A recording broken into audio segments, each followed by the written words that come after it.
አንዳንድ ጊዜ ቤተክርስቲያን የባላባቶች ናት። አንዳንዱ ቤተክርስቲያን የትልልቅ ሽማግሌዎች ናት። አንዳንዲቱ ቤተክርስቲያን የሀብታሞች ናት። ግን ዋስተሐቀረ ቁመተ ቅድመ ንጉሥ ሰማያዊ እንዳለን አይደል?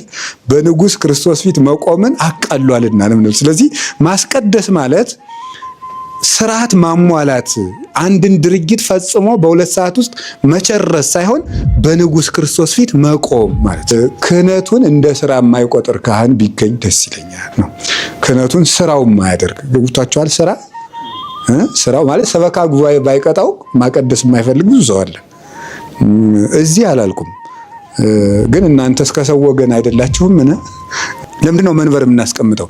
ታቦቱን ለማክበር ብቻ ነው አይደል? ቤተክርስቲያን ማለት ምን ማለት ነው የሚለው ተገብቶትም ሳይገባውም የተሰበሰበ አለ። ያ ስብስብ ቤተክርስቲያን ትባላለች። ስለዚህ ራሱን ያልካደ ሰው ክርስቲያን አይደለም። ራስን መካድ ማለት ኢጎቲስት መሆኑን መተው። ሰው በእግዚአብሔር ሲከብር ቦታ በሰው ይከብራል። ሰው ለከበረችው ቤተክርስቲያን ይሰጣል እንጂ ለሱ ትልቅ ቦታ ተፈልጎ አይደለም የሚሰጥበት። ማለት ምን ማለት ነው? አንድ ሰው የሚከበረው የቆመለትን ቦታ በመጠበቁ እንጂ ትልቅ ቦታ ላይ በመመደቡ አይደለም ማለቱ ነበር። ለሰው ክብር ተመጥና የምትሰጥ ቤተክርስቲያን የለችም። ለገሌ የሀገረ ስብከት አይመጥነው የሚባል ትምህርት የላትም ቤተክርስቲያን የቱ ነበር። እንደው እናንተ ቀዝቃዛ ውሃ ስጡ ትጸድቃላችሁ ትላላችሁ። እውነት ግን የአዲስ አበባ ቄሶች አሁን እኔ ቀዝቃዛ ውሃ ቀድቼ ግብረ ሰላም ብጠራችሁ ይመጣሉ። የድምፁን መስረቅረቅ፣ የማይኩን መውጣት፣ በደንብ መከናወኑ ሰዓት አሁን ራሱ ዋው ይላል። አሁን ማለት ሰው አንድ አባት ከቄስ ዕውቀት ይሰውራችሁ ብለዋል። በስመ አብ ወወልድ ወመንፈስ ቅዱስ አሐዱ አምላክ። በስመ አብ ወወልድ ወመንፈስ ቅዱስ አሐዱ አምላክ። በስመ አብ ወወልድ ወመንፈስ ቅዱስ አሐዱ አምላክ። ይትባረክ እግዚአብሔር አምላከ አበዊነ ቅዱሳን ዘሰብሐ ምህረቶ በላዕሌነ።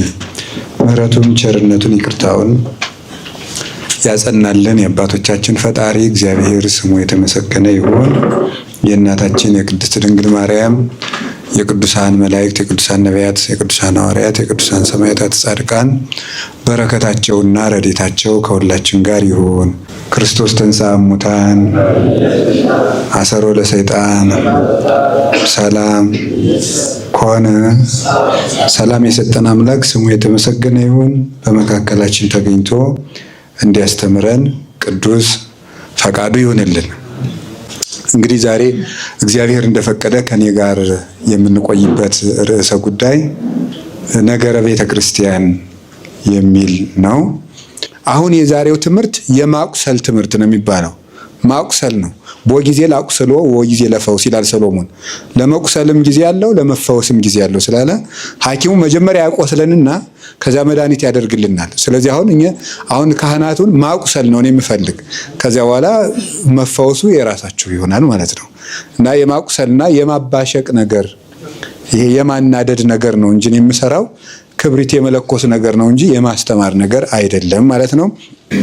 የመጀመሪያው ነገረ ቤተክርስቲያን የሚለው በዋናነት 7 ነጥቦችን የሚይዝ ትምህርት ነው። ነገረ ቤተክርስቲያን የሚባለው በቴዎሎጂ ቋንቋ እንዳልኳችሁ ኤክሌሲዮሎጂ ነው የሚባለው ማለት ነው። ያው ሎጂ ታውቁታላችሁ፣ ጥናት ማለት ነው።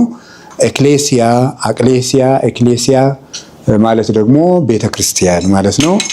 በአንድ ላይ ሁለቱ የግሪክ ቃላት ሲጣመሩ ኤክሌሲዮሎጂ የቤተክርስቲያን የነገረ ቤተክርስቲያን ጥናት የሚል ነገር አለው።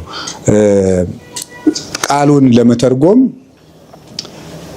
ነገረ ቤተክርስቲያን ማለት የቤተክርስቲያን ጥናት ማለት ነው። ይሄ ሊትራል ሚኒንግ የሚባለው ነጠላ ትርጉሙ ማለት ነው። ሚስቲካል የሆነውን መንገድ በኋላ እናየዋለን። ይሄ ሊትራል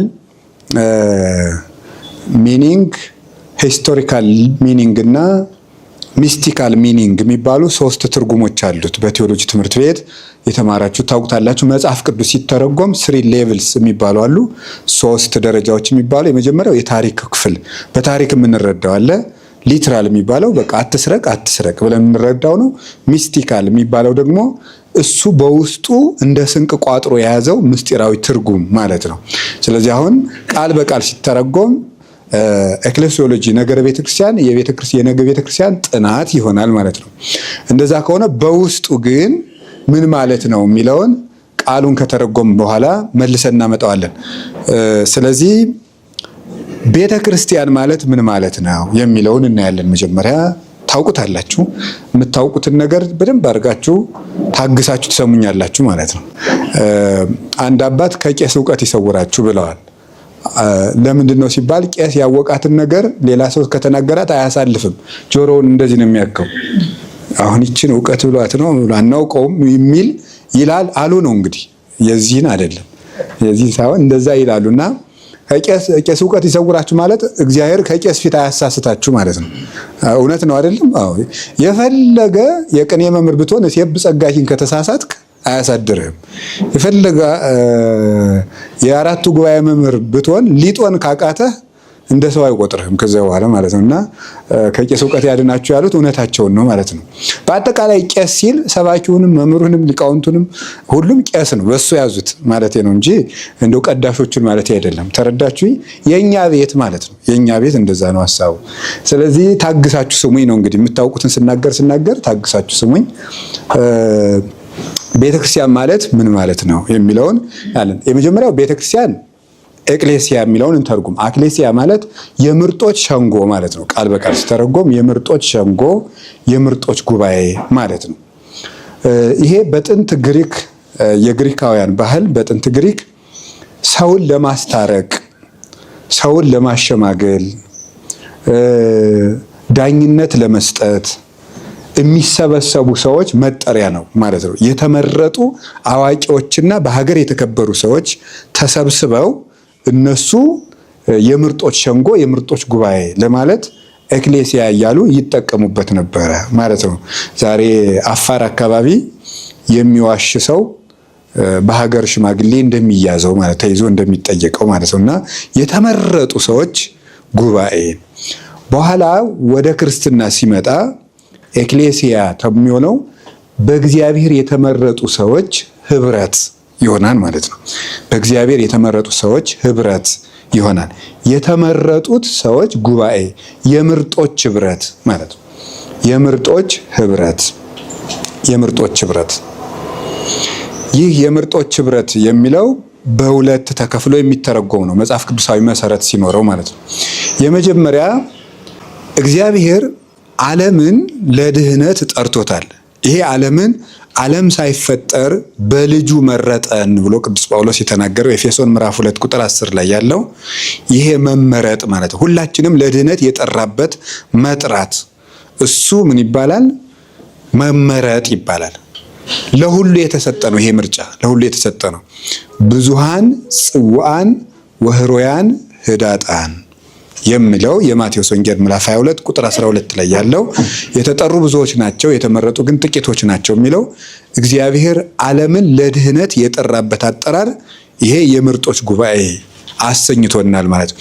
እዚህ መመረጡ ውስጥ ቅዱሳን ናቸው ማለት አይደለም። ቤተክርስቲያን ውስጥ ቅዱሳን ናቸው ማለት አይደለም። እግዚአብሔር ለድህነት የጠራቸው ሰዎች ህብረት ነው እንጂ እዚህ ውስጥ ሩጫቸውን የጨረሱ አሉ። ሩጫቸውን ሳይጨርሱ ምርጫው ውስጥ አብረው ያሉ አሉ። ይሄ መጠራታችሁን ታጸኑ ዘንድ ከፊት ይልቅ አሁን ትጉ እንዳለው ቅዱስ ጳውሎስ መጠራት ብቻውን መድኃኒት አይሆንም ነው። መመረጥም ብቻውን መድኃኒት አይሆንም። 3 ደረጃ አለው ለድህነት አይደል? መጠራት፣ መመረጥ፣ መመረጥን ማጽናት የሚባሉ ነገሮች አሉ። ስለዚህ በመመረጥ ብቻ ቢሆን ኖሮ ድንግል ማርያምን ምንድን ነው የሚለው? እስመ እግዚአብሔር የሚለውን ስንተረጉም እግዚአብሔር መርጧታልና፣ ሊቃውንት ሲተረጉሙት ይሄን ብትመረጥማ ምን ይደንቃል እንድትመረጡና ብትገኝ ብለው የሚተረጉሙት አንድምታ ላይ ይሄ ነው። ያደነቅናት ስለመረጣት ሳይሆን መመረጧን ስላጸነችና እንድትመረጡና ስለተገኘች ነው። መመረጥማ ሔዋንም ተመርጣ ነበርና ማለት ነው። ስለዚህ የምርጦች ጉባኤ ባልን ጊዜ እግዚአብሔር ለድነት የጠራቸው ለድነት የሰበሰባቸው ልዩ ወገን ማለት ነው። የነሱ ጉባኤ ተብሎ ይተረጎማል። ሌላኛው ምንድነው?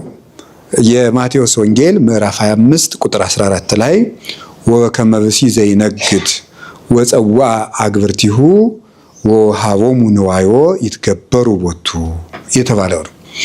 ሩቅ አገር እንደሚሄድ ባሮቹንም ጠርቶ ነግደው ያተርፉበት ዘንድ ገንዘቡን የሰጠ ሰውን መንግስተ ሰማያት ትመስላለች ብሏል። ያቺ ናት ወፀዋ ባሮቹን ጠራ የምትለው እሷ መጠራት ናት። በዚህ መጠራት የተጠሩ ሰዎች ጉባኤ ማለት ነው። ያ ለእያንዳንዱ ገንዘብ ሰጠው የተባለ እንግዲህ እንደምታውቁት ዛሬ ገብርኄር ስላልሆነ እሱ ትርጉም ውስጥ አልከታችሁም። በዋና ነገር ግን ቅዱስ ጎርጎርዮስና ቅዱስ ቄርሎስ ጎርጎርዮስ ዘኑሲስና ቅዱስ ቄርሎስ የሚተባበሩት አንድ ትርጉም ባለጸጋው ክርስቶስ ነው፣ ሰውም መጥራቱም ለመንግስተ ሰማያት ነው፣ የሰጠው ሀብትም ሃይማኖትና ጥምቀት ነው የሚለው ድምዳሜ ያለ እዚያ ውስጥ 5ቱ 2ቱ 4ቱ እሱ ራሱን የቻለ የሚያቆይ ነገር ነው። በጊዜው የምታውቁት ነው ማለት ነው። የምታውቁት ነው፣ ካሁን በፊት አውቃችሁታል በገብርኄር ስለምታውቁት። ስለዚህ ከዚህ የተነሳ እነዚያ የተጠሩት ለመክሊት የተጠሩት ለሰርጉ የተጠሩት ሂዱና ያገኛችሁትን ሁሉ ጥሩ ብሎ የነገረው ያቺ የነብዩ ኤልሳ ባለዳ የነበረችውን ሴት ነብዩ ኤልሳ በጋን ዘይት የሞላላትን ሴት ታስታውሷላችሁ። መጽሐፈ ነገሥት 2ኛ ነገሥት ምዕራፍ 4 ላይ ያለችው እሷ ሴት የሰበሰበቻቸው ጋኖች ስብስብ ማለት ነው። የራሷን ማድጋ ሞልታ ከዛ በኋላ ምንድን ያደረገች ሂጂና በየሜዳው ያሉ ማድጋዎችን ሁሉ ሰብስቢ ስላላት የሰበሰበቻቸው ያቺ ሴት ማናት? ቤተክርስቲያን ናት። እንደምታውቁት ዘይቱም ሀብተ መንፈስ ቅዱስ ነው። ያቺ ሴት የሰበሰባቸው በየሜዳው ማቴዎስ ወንጌል ምዕራፍ 22 ላይ ሂዱና ያገኛችሁትን ጥሩ እስመ ኢደለወሙ ለለ አስተርናሆሙ ለጠራናቸው አልተገባቸውምና እንዳለ ከየሜዳው የተለቃቅሞ የተሰበሰበው እሱ ቤቱን የሞላው እዚያ ውስጥ እንደምታውቁት የሙሽራ ልብስ ያለበሳለ እንደሚገባ ለብሶ የተገኛለ ተገብቶትም ሳይገባውም የተሰበሰባለ ያ ስብስብ ቤተክርስቲያን ትባላለች። ያ ስብስብ ቤተክርስቲያን ትባላለች። ሉቃስ ወንጌል ምዕራፍ 15 ላይ ቁጥር 10 ምናገኛት ያቺ ገንዘብ የጠፋት ሴት ታውቃላችሁ አይደለም?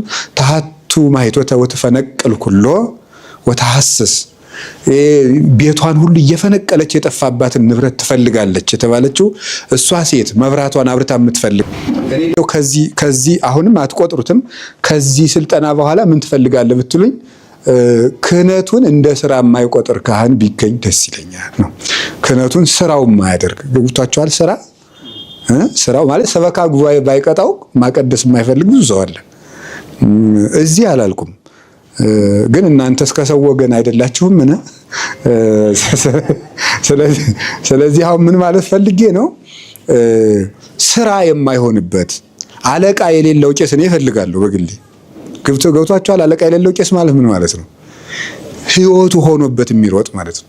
ህይወቱ ሆኖበት የሚኖር ጳጳስ አይቶ አለቃ አይቶ ሰበካ ጉባኤ አይቶ ሳይሆን ህብረቱ ውስጥ መግባት አጓጉቶት የሚሮጥ እዚች ህብረት ውስጥ የክርስቶስ ማህበር ውስጥ መግባት ነው ብሎ መደነቅ። አሁን እንግዲህ እንዴት ያለ ማህበር አሁን እቁብ ለሚገባ እናንተ ምን ትኖራላችሁ? የእቁብ ማህበር አለ፣ ምን የሌለ ማህበር አለ፣ የሀገር ማህበርም አለ አሉ ነው። እኔ የምሰማው ነገር የማውቀው ነገር የለኝም አለ። አሁን እዚህ ካህናቱ ሁሉ በየሀገሩ ጽዋ ማህበር አለው ሲባል እሰማለሁ።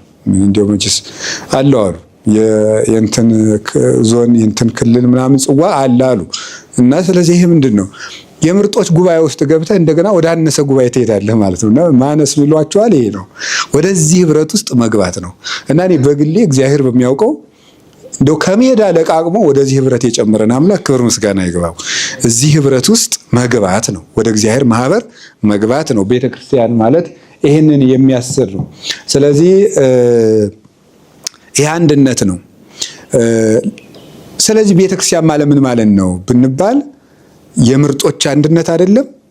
አንድ ሃይማኖት አምነው፣ አንድ ትምህርት ተምረው፣ አንድ ጥምቀት ተጠምቀው፣ አንድ ቁርባን ቆርበው፣ አንድ አምላክ አምነው አንድ ዓለም መንግስተ ሰማያትን የሚጠብቁ የነዚህ ምርጦች አንድነት ማለት ነው።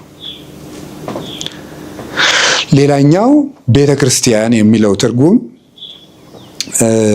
ክርስቲያኖች የሚሰበሰቡበት ስፍራው ማለት ነው። እንደምታዩት እዚህ ጋር ይነበብ አይነበብ አላውቅም።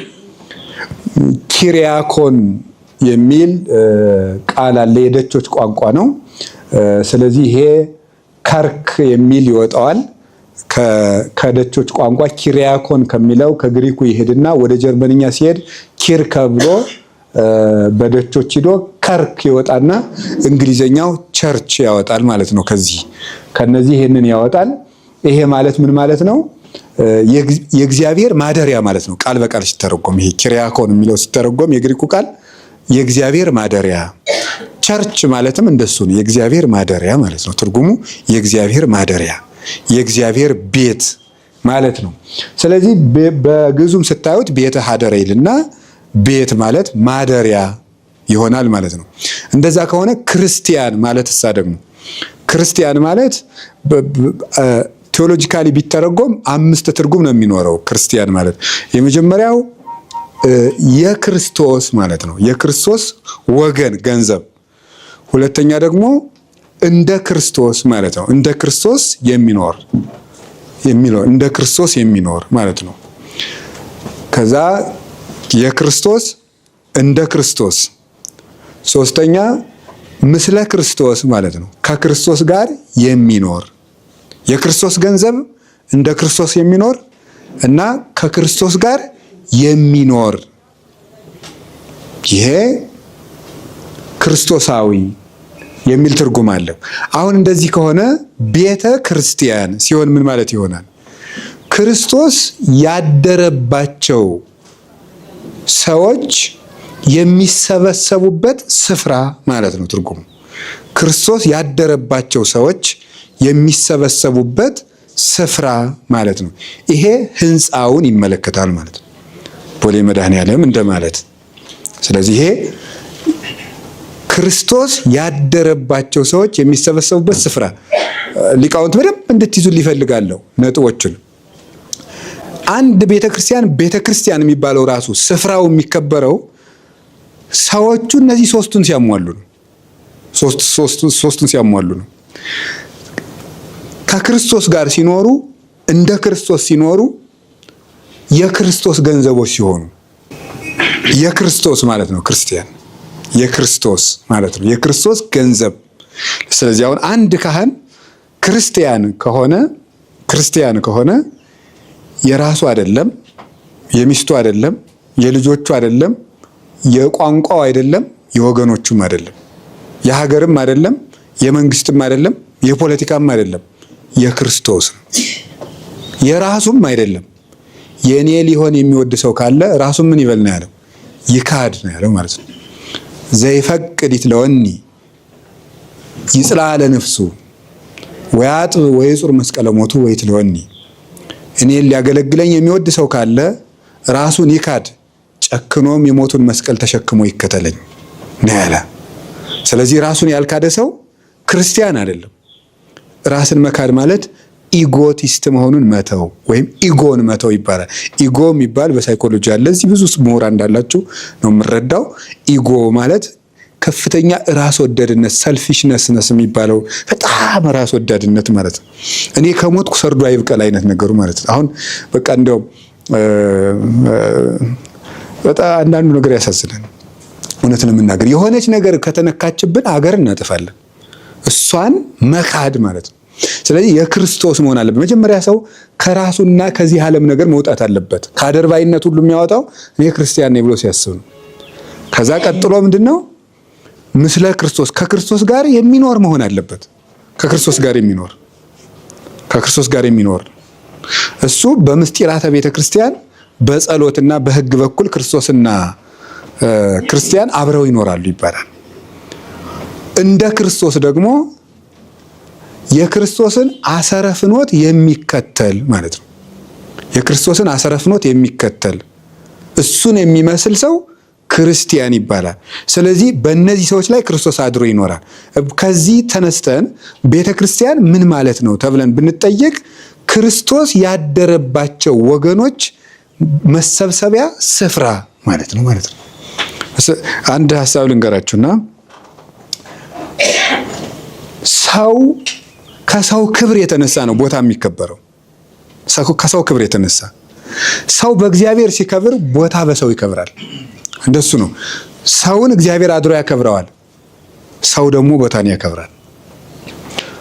ቅዱስ ጎርጎርዮስ ዘኑሲስ ኒሳ ወይም ኑሲስ የምትባለው ቦታ ነው ሄዶ ጳጳስ የተሾሙ እና ጳጳስና ሲሾም ሰዎች ተሰብስበው እንዴ ጎርጎርዮስን ያህል ሊቅ ለዛች ጠባብ ለዛች ትንሽ መንደር ጳጳስ ታደርገዋለህ እንዴ? ለሱ እኮ ትልቅ ሀገረ ስብከት ነው የሚገባው ብለው ሰዎች ቅዱስ ባስልዮስን ይጠይቁታል።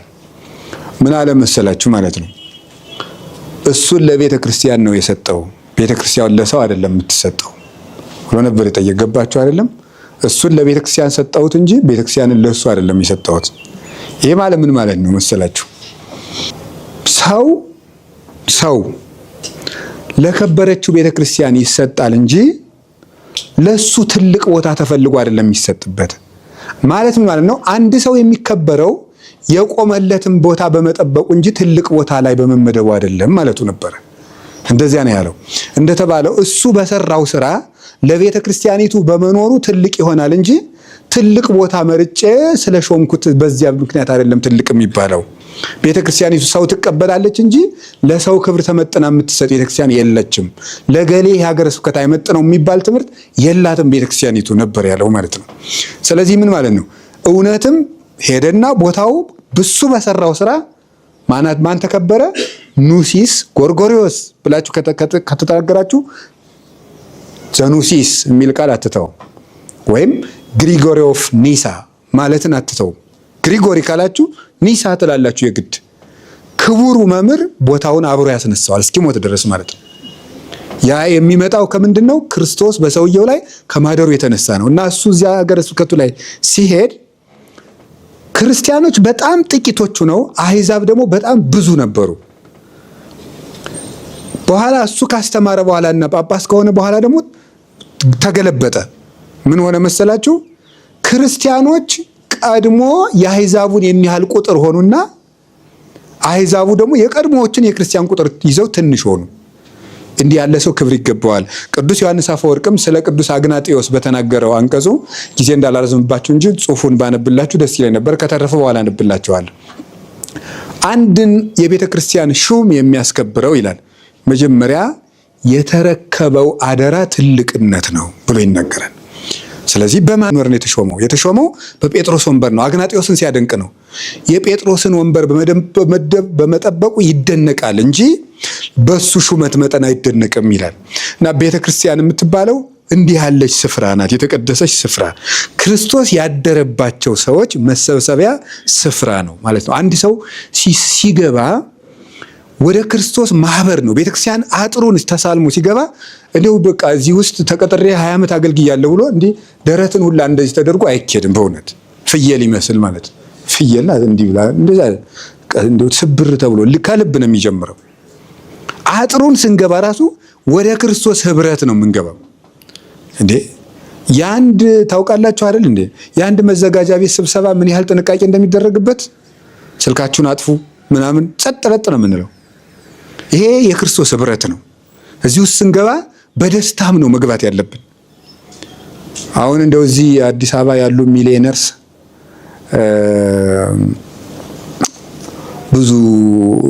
ብዙ ሀብት ያላቸው ይኖራሉ። አንዳንዶቹም ለአንድ ቀን በ3 ሚሊዮን የሚዝናኑ የሚኖሩ ይሆናል ግምት ነው እንጂ አንድ ሀብታም አግኝቼ አላውቅም። ግን እነዚያ ሰዎች በወር እንደው በቀን 3 ሚሊዮን ብር እያወጡ የሚዝናኑበት ማህበር ውስጥ ቢጨምሯችሁ ምን ይሰማችኋል? እንዴት 7 ቀን ኪዳን አታደርሱም? ደስ ብሏችሁ ደስ ግን በቃ እንደው በቃ ጌታዬ ጸሎቴን ሰምቶኛል ሳንል አንቀርም። እንደው እውነት ለመናገር ማለት በወር በቃ እንደዚህ ያ ፋንታሲ ይባላል። በቃ ይሄ ስር የሌለው ደስታ ማለት ነው። ስር የነቀለ ደስታ ማለት ነው። እና እንደሱ አሁን እንደዚያ ደስ እያለን ትልልቅ ሰዎች እንዴት እንደምናደንቃቸው ተመልከቱ አሉ ነው። ይሄም አንዲት እናት ነው የነገሩኝ። እውነት ለመናገር አዲሱ ሚካኤል እያስተማርኩ ስጨርስ ነው የነገሩኝ። እንደው እናንተ ቀዝቃዛ ውሃ ስጡ ትጸድቃላችሁ ትላላችሁ፣ እውነት ግን የአዲስ አበባ ቄሶች አሁን እኔ ቀዝቃዛ ውሃ ቀድቼ ግብረ ሰላም ብጠራቸው ይመጣሉ ብለው አናግረውኛል። እስቲ ለነሱ ንገሯቸው አሉኝ። እና ሴትዮ ትልቅ ሴትዮ ናቸው። ስለዚህ ምንድነው እንዴው መብል መገምገሚያ አይደለም፣ እንብላ ግድ የለም። እንዴው ባይሆን ግን ያ ወደ ሌለበት ቤት ስንሄድ መቆጣታችን ነው የሚያሳዝነው። ያ ወደ ሌለበት ቤት ስንሄድ የተገኘውን መመገባችንስ እግዚአብሔር ይመስገን።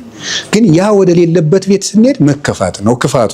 ለምን አመጣኸው ብትሉኝ ወደ እነዚያ ስንሄድ አሁን በጣም የትልቅ ባለጸጋ ቤት ስንሄድ ደስ ብሎን ወረዋም ላይ ሜቢ ነው ያም ይላል። ወደ ክርስቶስ ህብረት ስንመጣ ግን እውነት ፊል እናደርገዋለን ወይ ነው ራሱ ደስታ አለው ወይ ውስጡ ስንገባ ቤተክርስቲያን ስንገባ ወደዚህች ህብረት እየገባው ነው ብሎ ደስ ብሎት እስቲ ከቤተክርስቲያን ቅጥር ሲገባ ደስ ብሎት የሚገባ ሰው አለ ሊኖራል። ደስ ብሎት የሚገባ መጀመሪያ ሲገባ እዚህ ህብረት ውስጥ የጨመርከኝ አምላክ ተመስገን ብሎ የሚገባ ከዚህ ህብረት ውስጥ እና ቤተክርስቲያን ማለት የነዚህ ሰዎች መሰብሰቢያ ማለት ነው። ቤቱም የእግዚአብሔር ነው። ገብቷችኋል? የማን ቤት ነው? የእግዚአብሔር ቤት ማለት ነው ቤተክርስቲያን ነው። አንደኛ ጢሞቴዎስ ምዕራፍ 5 ቁጥር 15 ላይ እመሰ ጎንደይኩ እፈቅድ ከመታይምር ዘከመታስተራት ቤተ ክርስቲያኑ ለእግዚአብሔር ሕያው አምዳ ወድዳ ለጽድቅ ቤቱ ለእግዚአብሔር ሕያው በዘገይ ግን የእግዚአብሔርን ቤት እንዴት እንደምታከናውን ታውቅ ዘንድ እወዳለሁ። እሷም የሕያው እግዚአብሔር ቤትና የእውነት መሰረት ናት ብሎ ይናገራል ቅዱስ ጳውሎስ አንደኛ ጢሞቴዎስ ምዕራፍ 3 ቁጥር 15 የሕያው እግዚአብሔር ቤትና የእውነት መሰረት ናት። እሷን እንዴት እንደምትሰራ አዝሃለሁ የእግዚአብሔር ቤት። ስለዚህ አሁን እዚህ ስንገባ ወደ ንጉሱ ቤት እየገባን ነው ማለት ነው። ወደ ንጉሱ ቤት ድሮ ሰዎች ከጃንሆይ ድርጎ ሲሰጣቸው እንዴት ደስ እንደሚላቸው። ጃንሆይ ብዙ ጊዜ ጠዋት 3 ሰዓት ነበር ቁርስ የሚቀምሱ ይባላል። እዛች ላይ ለመገኘት እንዴት ሰው ደስ ብሎት ይገኝ እንደነበረ እዚህ ስንመጣ ወደ ንጉሠ ነገሥት ወደ ኢየሱስ ክርስቶስ ቤት ነው የምንመጣው። በእርግጥ አለ እዚህ መቅደስ ውስጥ ክርስቶስ አለ። በእርግጥ አንድ ጥያቄ ልጠይቅ። ኦርቶዶክሳዊ ካህናትን መሀል ሆኖ እንዲሁ ነው መጠየቅ ልክ ላይሆን ይችላል።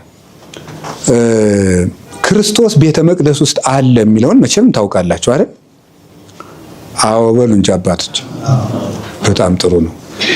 ግን ወደ ቤተ ክርስቲያን ስትገቡ ክርስቶስ ቤተ መቅደስ ውስጥ እንዳለ ትዝ ይላችኋል?